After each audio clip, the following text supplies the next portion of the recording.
সিলেটের আবহাওয়ায় নিজস্ব একটা ঢং আছে। কখনো রোদ উঠবে, কখনো বৃষ্টি নামবে, বোঝা কঠিন।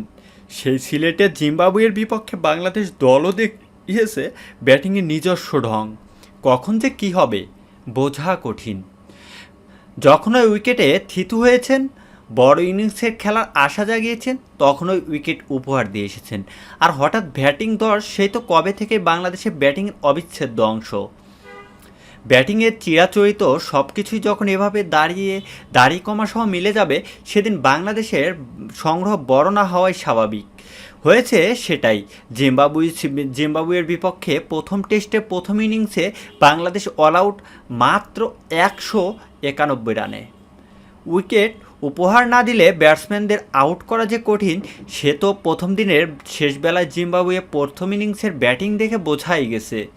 কোনো উইকেট না হারিয়ে 67 রান নিয়ে দিনের খেলা শেষ করেছে জিম্বাবুয়ে দুই ওপেনার ব্রায়ান পেনেট ও বেন কারেন।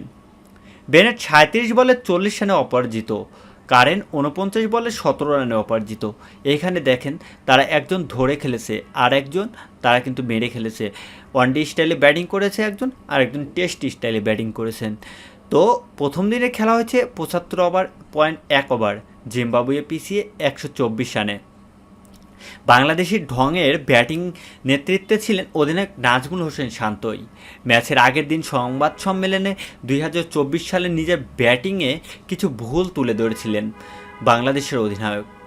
30-40 রানের ইনিংসগুলোকে কীভাবে বড় করা যায় সেটি নিয়েই কাজ করছেন বলে জানান নাজমুল। এত কিছু বলে বছরে প্রথম টেস্টে সেই একই ভুল, ব্লেসিং মুজবারানি অফ স্ট্যাম্পের বাইরের বল করা শর্ট বলে ব্যাকওয়ার্ড পয়েন্টে ক্যাচ দিয়ে ব্যক্তিগত 40 রানে ফিরে গেছেন। সাদা পোশাকের ক্রিকেটে কেন এমন শট খেলতে পারেন, এই যুগে সেই প্রশ্ন তোলার সুযোগ নেই। বরং অফ স্ট্যাম্পের বাইরে থাকা বলটি কেন ফিল্ডারের হাতে গেল, সেই প্রশ্ন নিজেকে করতে পারেন নাজমুল হোসেন শান্ত। সঙ্গে আর কতদিন ভালো খেলতে খেলতে মনোযোগ হারিয়ে এভাবে উইকেট দিয়ে আসবেন? হ্যাঁ, আরও দৃষ্টিকটু, ওয়েলিংটন মাথাকাজ্জার যে বলটিতে আউট হয়েছেন সেটাতে 4 মারার চেয়ে আউট হওয়া কঠিন। মুশফিক সেই কাজটাই করেছেন, কঠিন কাজটাই করেছেন তিনি ওই বলে ইজিলি একটা শট খেলতে পারতেন যেখানে 4টি রান পাওয়া যেত, কিন্তু তিনি আউট হয়েছেন। নিরীহ শটে মিড উইকেটে ক্যাচ দিয়ে মাত্র 4 রান করে আউট হয়েছেন। ক্রিকেটের দিনটা নিজেদের হলে অবিশ্বাস্য কিছুই করেন ব্যাটসম্যানরা, কিন্তু বিশ্বমানের ক্রিকেটে সেটাই হয়। তবে আজ মুমিনুল হকের বিষয়টি ছিল অন্যরকম। 0 রানে একটা জীবন পেয়েছেন, তারপর এজ হয়ে কয়েকগুলো 4 পেয়েছেন। তবে এরপরে 56 রানের বেশি তিনি করতে পারেননি।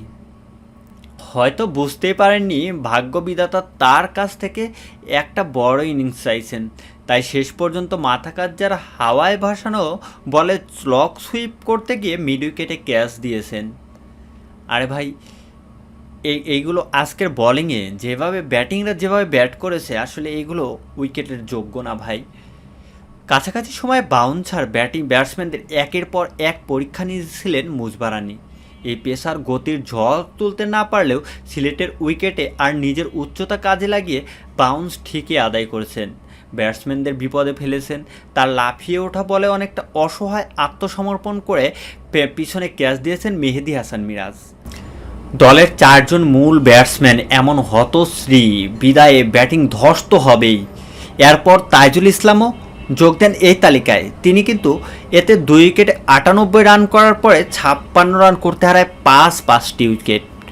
146 রানে 7 উইকেট হারানোর পর লেজের ব্যাটসম্যানদের নিয়ে জাকির হাসান কিছুটা লড়াই করলেও দলের সংগ্রহ তিনি খুব বেশি বড় করতে পারেননি।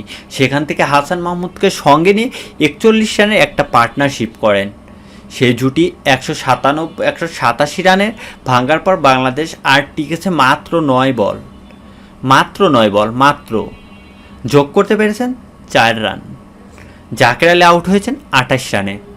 ঘরের মাঠে টেস্টে 200 রানের নিচে গুটিয়ে যাওয়া অনেকটা অভ্যাসে পরিণত হয়ে গেছে বাংলাদেশের। দেশের মাটিতে সর্বশেষ 8 ইনিংসে নিয়ে 6 বার আউট হয়েছেন 200-র নিচে।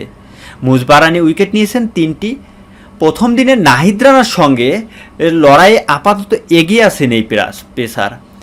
বল হাতে তিনটি উইকেট নিয়েছেন স্পিনার ওয়েলিংটন মাথাকাজ্জাও। অথচ তাকে জিম্বাবুয়ের অধিনায়ক ক্রেইগ আরভিন প্রথম বল দেন ম্যাচের 38তম ওভারে। বাংলাদেশের ব্যাটসম্যানরা যে এত উপহার দিবেন আরভিনের অবশ্য সেটা জানারই কথা না। তো আজকে যে বাংলাদেশ যেই ইনিংসটা খেললো আসলে এটা দেখে খুবই মর্মাহত। আসলে জিম্বাবুয়ের সাথে এইরকম ইনিংস বাংলাদেশ খেলবে সেটা বাংলাদেশের কেউ কল্পনাই করতে পারেননি। তো দেখা যাক আজকের দিনের স্কোর, সংক্ষিপ্ত স্কোর, যেখানে বাংলাদেশ প্রথম ইনিংসে 61 ওভারে 191 রান করেছেন।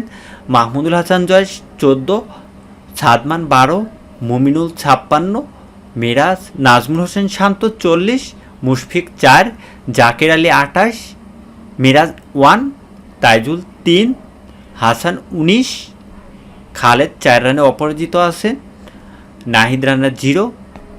এদিকে জিম্বাবুয়ে বাংলাদেশের বিপক্ষে উইকেট নিয়েছেন মুজবারানি 3 উইকেট 50 রান দিয়ে, মাথাকাজ্জা 3 উইকেট 21 রান দিয়ে, মাদবেরে 2 উইকেট 2 রান দিয়ে, নিওয়াথি 2 উইকেট 74 রান দিয়ে, এনগারাবা 0 উইকেট 37 রান দিয়ে। জিম্বাবুয়ে প্রথম ইনিংসে তারা দুর্দান্ত খেলেছেন, যেখানে 14.1 ওভারে 67 রান তুলে ফেলেছেন, 0 উইকেট। বেনেট 40 রানে অপরাজিত, কারেন 17 রানে অপরাজিত, হাসান 16 রান দিয়েছেন, নাহিদ রানা 21 রান দিয়েছেন, খালেদ 11 রান দিয়েছেন, মিরাজ 10 রান দিয়েছেন। প্রথম দিন শেষে জিম্বাবুয়ে 124 রানে পিছিয়ে, যেটা কালকে সকালেই তারা তাদের এই টার্গেটটা যেটা 124 রান, তারা কিন্তু এটা পার করে ফেলবেন। আর বাংলাদেশ যদি কালকে বোলিংয়ে নেমে জিম্বাবুয়ের ব্যাটিং ধস না নামাতে পারেন, তাহলে বাংলাদেশের এই টেস্টের অবস্থা খুব খারাপই আছে। তো দেখা যাক, আমরা কালকে পর্যন্ত আবার অপেক্ষা করি, দেখা যাক কি হয়। আমরা সবাই কামনা করব কালকে বাংলাদেশ যেন জিম্বাবুয়ের ব্যাটিং ধস নামাতে পারে, তাদের 124 রান আগেই অল আউট করে দিতে পারে, আর বাংলাদেশ যেন একটা ভালো ব্যাটিংয়ে ভালো একটা ইনিংস খেলে দিতে পারে। তো সেই কামনায় আজকের দিনে এখানেই বিদায় নিচ্ছি।